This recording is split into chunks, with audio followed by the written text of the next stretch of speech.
Hey everybody, today I have a video that I've been basically thinking about for like a year and a half. So about a year and a half ago until about a year ago, uh, I would think of this problem that I kind of just created in my head, and every month or so I'd just think about it and then try to solve it and then not really get anywhere. I tried using geometry, algebra, trig, calculus to solve this.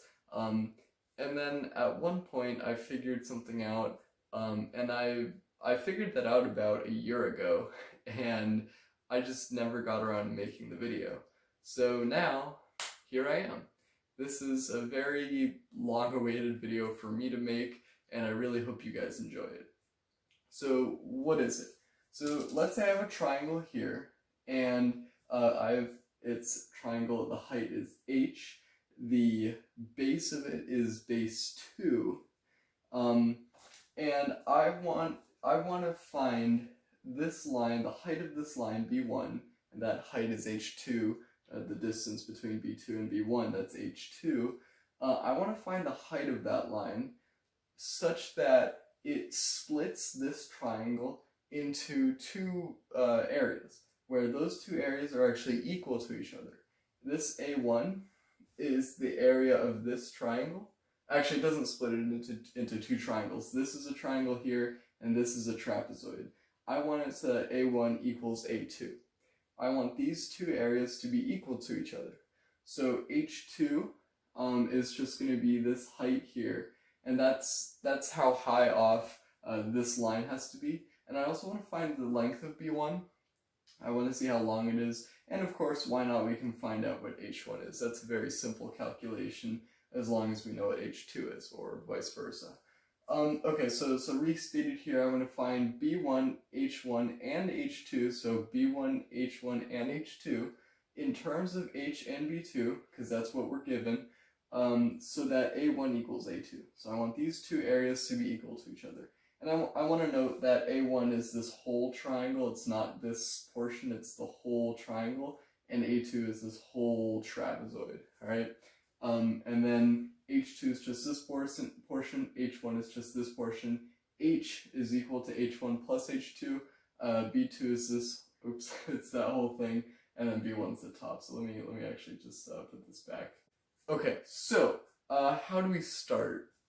Well, it might be, it's difficult, it's hard to think. The thing you might be first thinking about is, let's just take the areas of both of these equations and set them equal to each other, and let's see what we get from there. So let's do that. Okay, so we're setting A1 equal to A2, so A1, so that is the whole triangle up here, that's just going to be 1/2, so 1/2 times the base, which is base 1, times height 1, right? So base times height, 1/2 of that.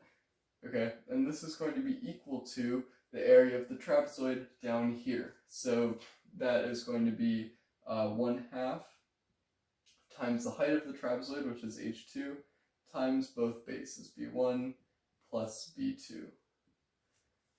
Okay, well, what can we do? Well, we can try to solve for any one of these. Let's see, we could try to solve for base 1. Let's see what that takes, where that takes us. So first off, we can cancel out these halves, right?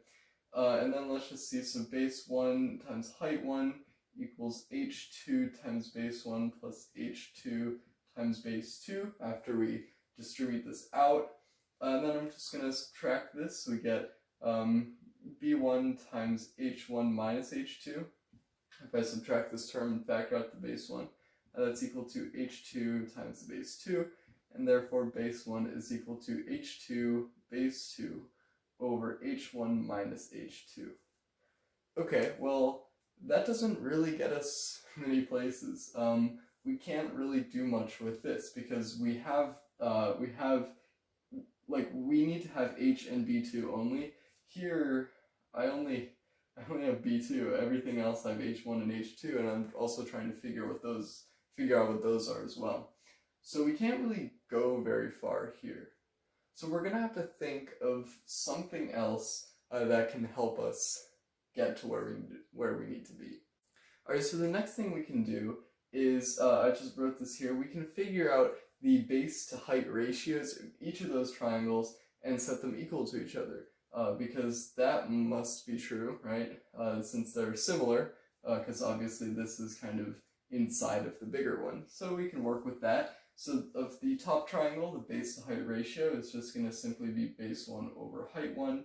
And for the bottom one, the base is obviously base 2.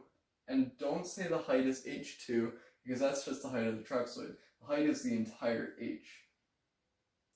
And then we can solve for base 1, and this obviously will give us base 1 is equal to base 2 times height 1 all over h. Okay, so we can just set these equal to each other, and then that can help us a lot. Alright, so now we can see that we can cancel out these base 2's, so this and this will cancel out, and then we just have h2 over h1 minus h2 is equal to h1 over h. So we have three variables here, but remember the relationship between h1 and h2. So you might think, oh, let's just turn this h into h1 plus h2. You could do that, but remember, that won't really help us because we're trying to find what h1 and h2 are.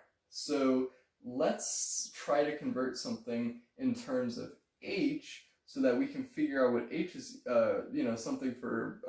something in terms of h, and that'll help us a lot.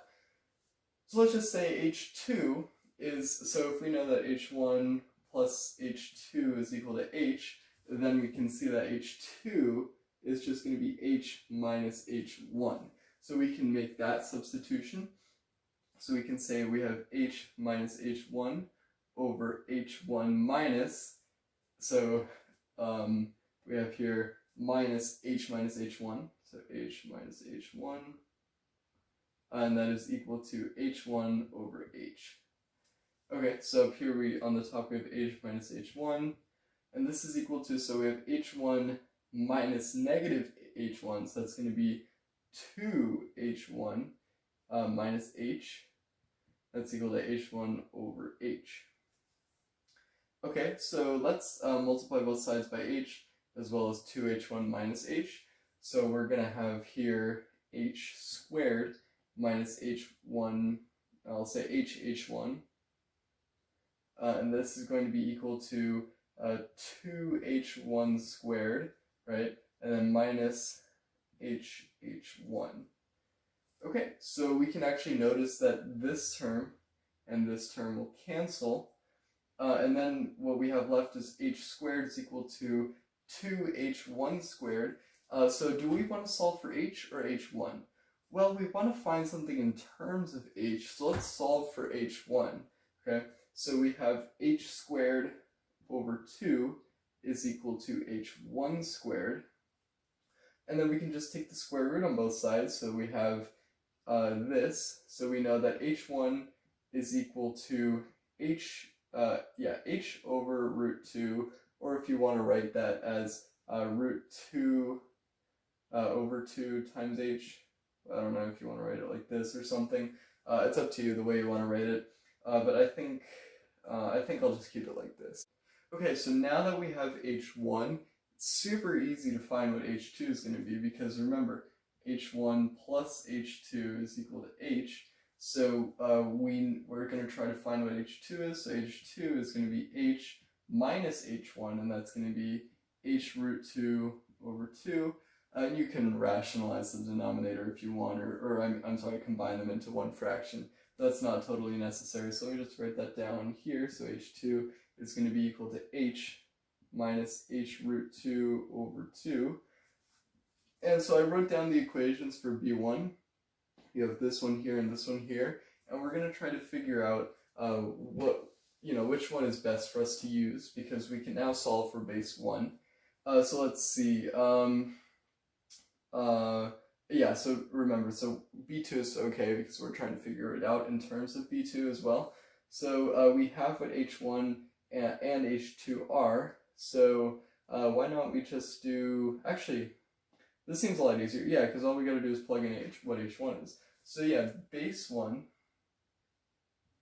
is going to be equal to h1, which is going to be h root 2 over 2 times b2 over h. Right, so b2 over h, this h and that h cancel, and we're left with base 1 being equal to base 2 times root 2 over 2. So these are the dimensions of the triangle that we figured out. So let's interpret our results. So this base, it has to have a height. It has to be h root 2, no, I'm sorry, h minus h root 2 over 2 above base 2. That's what this height must be. And this base 1 is going to be base root 2 over, I'm sorry, base 2 root 2 over 2 units long.